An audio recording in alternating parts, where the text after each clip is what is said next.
G'day. In my last video I was using 40 diameter acrylic. I was given a single piece of 70 diameter, so I thought I'd give it a try, seeing as the surface speed would be a fair bit higher. Starting off with a Pinnacle Tools insert from eBay. They were about $11 each. So you're not taking much of a cut. But it is 4,000 RPM and we've got about 880 meters per minute surface speed.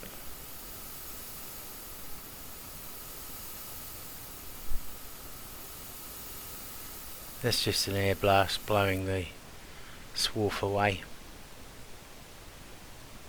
There's no coolant there, it's just air. There you can see the depth of feed. The depth of cut is 0.05. Feeds 0.01 per rev on both faces. That's looking through the acrylic onto a grid that I printed. Now this is the Sumitomo insert, and there is a difference in the finish.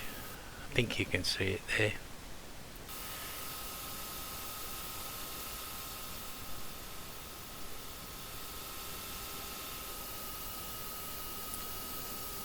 Same speed and feed for this insert as we used on the last one. This will speed up in a minute. That's 8 times anywhere where I've sped it up.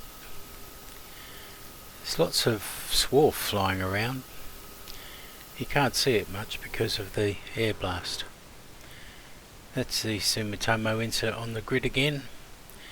There's that one, but it doesn't look as good as the other one, but I think it's a better finish. I took this with my phone camera just to give you an idea of the mess that's created. And now I'm attacking the acrylic with a lighter. It's one of those little flame throwing lighter type things that have a little air blast to them. It's not the appropriate tool, I'm sure, and of course I don't know what I'm doing. The flames were a bit of a surprise, I can assure you. I think you can see here there's a bit of a difference being made on the surface, but that's about it.